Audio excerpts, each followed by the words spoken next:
मित्रों, आप सभी को नवरात्रि के पहले दिन की हार्दिक शुभकामनाएं। मित्रों, आज से ठीक 9 दिन तक हम आपको माता दुर्गा की महान कथाएं सुनाएंगे और आपको यह भी बताएंगे कि माता दुर्गा अपने भक्तों की कैसे लाज रखती है। इन सभी के विषय में आपको सभी कथाओं के माध्यम से पता चलेगा। परंतु मित्रों, सबसे पहले मैं आप सभी को बताता हूं कि दुर्गा माता का साक्षात रूप माता पार्वती को क्यों माना जाता है। इसलिए हम आज की इस कथा में माता पार्वती के जन्म की कथा सुनेंगे और अंत में माता अपने भक्तों को कैसे बचाती है, इस विषय की भी आपको गहन जानकारी मिलेगी। तो मित्रों, चलिए कथा का आरंभ करते हैं। मित्रों, शिव पुराण कथा सार के अनुसार कहते हैं, एक बार देवर्षि नारद जी जगत के रचयिता भगवान ब्रह्मा के पास गए और उन्होंने ब्रह्मा जी के पास पहुंचकर कहा कि हे प्रभु, आदि शक्ति माता दुर्गा का रूप देवी पार्वती को माना जाता है, तो मुझे इस विषय में आपसे जानना था कि प्रभु माता पार्वती का जन्म कैसे हुआ। अब देवर्षि नारद जी की बात को सुनकर भगवान ब्रह्मा जी ने कहा, हे देवर्षि नारद जी, देवी पार्वती जगत की माता दुर्गा का रूप जरूर है, लेकिन वह मेरा ही अंश है। अब भगवान ब्रह्मा जी कहते हैं, हे देवर्षि नारद जी, मैं आपको इसके पीछे का रहस्य बताता हूं। हे देवर्षि नारद, मेरे ही एक पुत्र दक्ष को 60 कन्याएं हुई थी। उनमें से एक स्वधा नामक की कन्या थी। इस कन्या का विवाह पितरों के साथ किया गया, जिससे स्वधा को 3 पुत्रियां हुई थी। ये तीनों पुत्रियां पितरों की मानसिक पुत्रियां थीं। इन तीनों कन्याओं का जन्म माता के गर्भ से नहीं हुआ था, उनके मन से हुआ था। ये तीनों बहनें बड़ी ही सरल स्वभाव की थीं और अत्यंत ही श्रमिक प्रवृत्ति की थीं। ये मानसिक कन्याएं थीं, इसीलिए ये कहीं भी आ और जा सकती थीं। ये तीनों बहनें भगवान विष्णु के निवास स्थान श्वेत द्वीप में उनका दर्शन करने के लिए गई थी। वहां पहुंचने के बाद उन्होंने प्रभु श्री हरि विष्णु का दर्शन किए और दर्शन करके वह वहीं ठहर गई। हे देवर्षि नारद जी, अब भगवान श्री हरि विष्णु जी अपने स्वर्ण से सुसज्जित महल में एक सोने के सिंहासन पर बैठे थे और वह तीनों पुत्रियां भी उसी स्थान पर बैठी थीं। उसी समय मेरे सबसे तेजस्वी पुत्र सनत कुमार वहां पर आ पहुंचते हैं। जब वह वहां पर उपस्थित होते हैं तो वहां पर उपस्थित देवतागण खड़े होकर सनत कुमार का स्वागत करते हैं। अब सनत कुमार वहां पहुंचे तो उन्होंने सभी का सम्मान देखा तो वह बहुत प्रसन्न हुए, परंतु उन्होंने देखा कि वहां पर 3 औरतें एक साथ बैठी हैं। अब इन तीनों बहनों को बैठा हुआ देखकर तीनों बहनों से नाराज होकर सनत कुमार ने इन तीनों को श्राप दे दिया। श्राप के मिलने के बाद यह तीनों कन्याएं बहुत घबरा गईं और सनत कुमार की स्तुति करने लगी और अश्रु बहाने लगी। अब इन तीनों द्वारा स्तुति को सुनकर सनत कुमार प्रसन्न हो गए और उन्होंने प्रसन्न होकर वरदान देते हुए कहा कि हे पुत्रियों, मैं तुम्हारी स्तुति से बहुत प्रसन्न हूं और मैं तुम तीनों को आशीर्वाद देता हूं। तुम तीनों में से ज्येष्ठ कन्या मेना स्वयं पर्वतराज हिमालय की पत्नी बनेगी, जिससे जगत माता जगदम्बा माता पार्वती का जन्म होगा। दूसरी धन्या नाम वाली कन्या राजा जनक की पत्नी बनेगी, जिससे आगे चलकर सीता का जन्म होगा। तीसरी कन्या कलावती वृषभान की पत्नी बनेगी, जिससे राधा नाम की कन्या का जन्म होगा। ज्येष्ठ कन्या की पुत्री पार्वती भगवान शिव जी की पत्नी बनेंगी और माता जगदम्बा का रूप लेंगी। देवी सीता एक सती के रूप में भगवान श्री राम की पत्नी बनेंगी और राधा भगवान कृष्ण को प्राप्त करेंगी। इस प्रकार श्राप के ब्याज से भी दुर्लभ वरदान देकर सनत कुमार मुनि अंतर ध्यान हो गए। अब ब्रह्मा जी नारद जी से कहते हैं, हे नारद जी, अब जैसा सनत कुमार जी ने श्राप का ब्याज दिया था ठीक वैसा ही हुआ। अब मैना के साथ हिमालय का विवाह हो गया। अब कुछ दिन बाद श्री विष्णु समस्त देवता और महात्मा मुनिगण के साथ गिरिराज हिमालय के पास गए तथा हिमालय को जगदम्बा भगवती सती के दक्ष यज्ञ में शरीर त्यागने की कथा सुनाई और उनसे निवेदन करते हुए बोले कि हे गिरिराज हिमालय, यदि माता दुर्गा आपकी पत्नी मैना की कोख से जन्म ले ले तो देवताओं का महान लाभ होगा। अब स्वयं देवताओं की यह बात सुनकर गिरिराज हिमालय मन ही मन प्रसन्न होकर बोले, हे प्रभु, अगर ऐसा हो तो यह मेरे लिए बड़े ही सौभाग्य की बात है। अब इतना कहकर तदांतर वे देवता हिमालय को बड़े आदर से जगदम्बा मां को प्रसन्न करने की विधि वहां से सीधा माता भगवती जगदम्बा मां की शरण में गए और श्रद्धा पूर्वक उनकी स्तुति करने लगे। अब देवताओं के इस प्रकार स्तुति करने पर जगत जननी देवी दुर्गा उनके सामने प्रकट हो गई। देवताओं ने माता दुर्गा से निवेदन किया कि हे भगवती शिवे, आप भूतल पर अवतीर्ण होकर पुनः भगवान भोलेनाथ की पत्नी बने और यथा योग्य ऐसी लीला करें जिससे देवताओं का मनोरथ पूर्ण हो जाए। हे जगत माते, इससे कैलाश पर्वत पर निवास करने वाले भगवान भोलेनाथ भी सुखी होंगे। आप ऐसी कृपा करें जिससे सब सुखी हो जाए और सबका सारा दुख नष्ट हो जाए। अब भक्तवत्सला दयामयी जगदम्बा देवी ने विष्णु आदि सभी देवताओं को विनती करते देखा तो वह प्रसन्नता पूर्वक बोली, हे देवताओं तथा मुनियों, आप सभी संकोच ना करें और अपने स्थान को जाएं। मैं गिरिराज की पत्नी मेना की कोख से जन्म लूंगी और भगवान शिव जी की पत्नी बनूंगी। यह आप सभी से मेरा अत्यंत ही गुप्त मत है। अब इतना कहकर जगत माता वहां से अदृश्य हो गई और तुरंत अपने लोक में चली गई। अब देवताओं के बताए अनुसार गिरिराज हिमालय एवं मेना दोनों दंपति ने भगवती जगदम्बा को प्रसन्न करने के लिए तपस्या आरंभ की।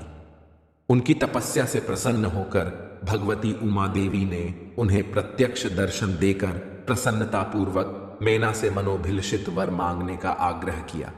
उन्होंने कहा, हे मेना और गिरिराज, मैं आप दोनों की पूजा से बहुत ही प्रसन्न हूं, मांगो, तुम्हें क्या चाहिए। तब मेना ने कहा, हे जगदम्बिके, यदि मैं वर पाने के योग्य हूं तो मुझे 100 पुत्र हों, उन पुत्रों के पश्चात मेरे एक पुत्री हो। हे शिवे, आप ही देवताओं का कार्य सिद्ध करने के लिए मेरी पुत्री बनकर जन्म ले तथा भगवान शिव की पत्नी बने और तदनुसार लीला करें। मेना की बात को सुनकर प्रसन्न हृदया देवी ने उनके मनोरथ को पूर्ण करने का वरदान दिया और कहा कि मैं स्वयं तुम्हारे यहां पुत्री के रूप में जन्म लेकर देवताओं के समस्त कार्य सिद्ध करूंगी। ऐसा कहकर जगधात्री परमेश्वरी शिवा वहां से अदृश्य हो गई। अब ब्रह्मा जी कहते हैं कि हे नारद जी, तदांतर मेना और हिमालय कन्या प्राप्ति के लिए निमित्त भगवती जगदम्बा की उपासना करने लगे। कुछ समय बाद भगवती जगदम्बा ने जन्म लेकर मेना के समक्ष अपने स्वरूप में प्रकट हो गई। उसी क्षण विष्णु आदि सब देवता वहां आए और माता जगदम्बा का दर्शन कर उन्होंने उनका स्तवन किया।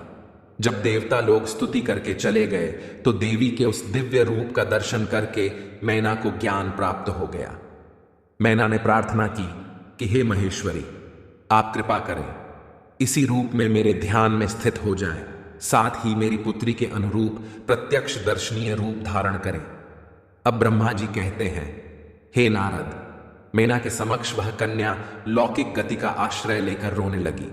उसका मनोहर रुदन सुनकर सब लोग प्रसन्न होकर उसके पास पहुंच गए और सभी बहुत खुश हो गए। अब हिमालय के गुरु ने जगत माता का नाम पार्वती रखा। माता पार्वती दिनों दिन आनंद पूर्वक बढ़ने लगी। तो मित्रों और मेरी प्यारी माताओं और बहनों, यही थी माता जगदम्बा के अवतरण की कथा। माताओं और बहनों, इसके आगे की कथा अगले वीडियो में आपको सुनने को मिलेगी कि इसके बाद माता ने कैसे लोगों का कल्याण किया। अब मैं आप सभी को माता दुर्गा कैसे अपने भक्तों की रक्षा करती है उस विषय में निहित एक अलौकिक एक कथा को सुनाता हूं कि माता ने कैसे अपने भक्तों का कल्याण किया। अब चलो हम इस कल्याणकारी कथा को सुनते हैं। मित्रों, एक समय की बात है, किसी नगर में एक सेठ के घर पर एक बहुत सुंदर कन्या पैदा हुई थी। वह कन्या इतनी बड़ी रूपवती थी कि उसके समान दूसरी कोई और स्त्री नहीं थी। अब उस सेठ की पुत्री धीरे धीरे बड़ी होने लगी। बड़ी होने के साथ ही वह कन्या माता दुर्गा की अनन्य भक्त थी। वह रोज माता दुर्गा की पूजा और प्रतिष्ठा किया करती थी। उसके पिता भी अपनी पुत्री को माता दुर्गा की भक्ति करते देख बहुत ही प्रसन्न होते थे।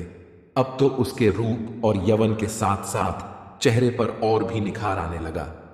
धीरे धीरे वह कन्या युवा अवस्था को प्राप्त हुई और धीरे धीरे विवाह के योग्य हो गई। तब एक दिन सेठ के मन में ख्याल आता है कि अब मैं अपनी पुत्री का विवाह करूंगा, परंतु मेरी पुत्री इतनी सुंदर और संस्कारी है, इसलिए मैं अपनी पुत्री का विवाह किसी राजा महाराजा से करना चाहता हूं। मित्रों, अब यही विचार करके सेठ उस नगर से बाहर एक बाबा के पास जाता है। वह बाबा बड़ा ही तपस्वी था अब वह सेठ उस बाबा के पास पहुंचकर वह अपने मन की इच्छाओं को बताता हुआ कहता है कि हे बाबा, मेरी कन्या बड़ी ही रूपवती है, इसलिए मैं अपनी रूपवती कन्या का विवाह किसी राजकुमार के साथ करना चाहता हूं। हे प्रभु, जरा आप अपने तपोबल से देखकर बताओ कि हमारी बेटी का विवाह किसके साथ होगा। तब वह बाबा कहता है, देखिए सेठ जी, हम आपकी बेटी का भाग्य उसे देखकर ही बता पाएंगे। या तो आप अपनी कन्या को यहां बुलाकर लाइए या फिर हम आपके घर चलते हैं। तब उस साधु की बात सुनकर वह सेठ कहता है, हां जरूर बाबा, आप हमारे घर पधारिए। आपके चरण हमारे घर में पड़ जाएंगे तो घर भी पवित्र हो जाएगा और हमारी बेटी का भाग्य देखकर आप बता भी पाएंगे। अब क्या था। इतना कहकर वह सेठ वहां से चला गया। अगले दिन सुबह सुबह वह बाबा उस सेठ के घर जाता है। जब वह बाबा उस सेठ के घर के भीतर पहुंचता है तो वह उसकी कन्या को देखता है। तो उस सेठ की कन्या को देखकर वह बाबा तो बावरा हो जाता है। अब जिसे कन्या का भाग्य बताना था, अब तो वह कुछ और ही सोचने लगता है। उस सेठ की कन्या को जब उसने देखा तो वह इसलिए मुग्ध हो गया कि उस सेठ की कन्या इतनी सुंदर थी कि वह बाबा ही उस पर आसक्त हो गया। अब उस बाबा का मन सेठ की कन्या पर चलायमान हो गया। अब वह बाबा सोचने लगा, ऐसी कन्या यदि मुझे मिल जाए तो मेरे भाग्य ही खुल जाएंगे। अब मैं ऐसा कोई जतन करूंगा जिससे यह लड़की मुझे मिल जाए। अब यही सोच करके वो मुनि बाबा एकदम से कहने लगता है, राम राम राम, ऐसा अनर्थ कैसे हो सकता है। तब सेठ ने पूछा, बाबा आप ऐसा क्यों बोल रहे हैं, इसका क्या कारण है। तब वह बाबा सेठ को एक अकेले कमरे में ले गया और एकांत में ले जाकर समझाता है कि तुम्हारी कन्या की मस्तक रेखाओं को देखकर हमें रोना आ रहा है, क्योंकि इन रेखाओं का यह फल है कि यह कन्या तुम्हारे कुल का नाश कर देगी और जिस घर में जाएगी उस घर को भी ले डूबेगी। अब उस बाबा की बात सुनकर सेठ तो बहुत ही घबरा जाता है और पूछने लगता है, बाबा क्या इसका कोई समाधान या कोई उपाय नहीं है जिससे कि हमारा कुल नाश होने से बच जाए। तब वह बाबा कहता है, इसका एक ही उपाय है, तुम अपनी कन्या को एक संदूक में बंद करके उसे जंगल में फेंकवा दो, तब तो तुम बच जाओगे, वरना थोड़े ही दिनों में तुम्हारा घर बर्बाद हो जाएगा, तुम कंगाल हो जाओगे। अब वह बाबा उस सेठ को ऐसी बात बताकर वह बाबा तो अपने ठिकाने की ओर चला जाता है। उधर उस सेठ से बाबा ने जैसा बताया था उसने वैसा ही किया। उसने अपनी कन्या को एक बड़े से संदूक में अच्छे से बंद कर दिया और जैसे ही शाम का समय होता है तो वह अपने दिल पर पत्थर रखकर अपनी पुत्री को एक जंगल में फेंक देता है। उस बाबा ने ऐसा इसलिए करवाया था क्योंकि उसने सोचा कि जैसे ही सेठ अपनी कन्या को संदूक में बंद करके जंगल में फेंक देगा तो मैं उसे निकाल लूंगा और उस लड़की को मैं अपनी स्त्री बना लूंगा। यही सोचकर अब उस बाबा ने अपने 4 चेलों से कहा कि आज की रात तुम्हें एक काम करना है। आज तुमको जंगल में एक संदूक मिलेगा, तुम चुपचाप उस संदूक को उठाकर मेरे पास ले आना। तब चेलाओं ने कहा, ठीक है गुरुजी, आप जैसा कहेंगे हम वैसा ही करेंगे। अब तो साधु के चेले जंगल की ओर निकल पड़े।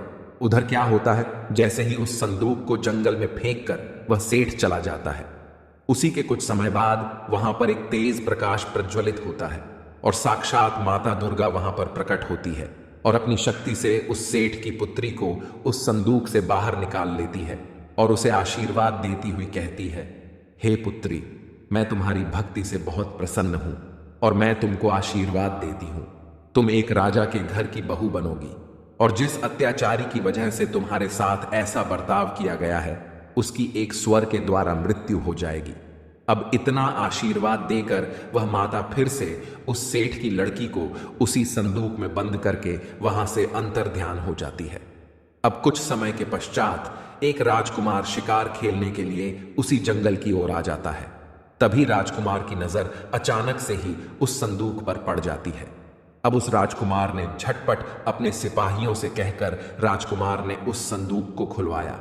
तब उसने देखा कि उसमें एक बहुत ही सुंदर अप्सरा सी राजकुमारी बैठी थी। राजकुमार उसे देखते ही उस पर लट्टू हो गया। राजकुमार ने उसे अपनी पत्नी बनाने का निश्चय कर लिया और उस संदूक में एक जंगली सूअर पकड़कर बंद कर दिया और उसके ऊपर दीपक जलाकर रख दिया। फिर उस संदूक को उसी जंगल में फेंक दिया और वहां से चला गया। अब वहां घूमते हुए उस साधु के चेले भी उसी संदूक के पास आ गए। जैसे ही उन दोनों ने संदूक देखा तो वह उस संदूक को लेकर अपने गुरु के पास गए।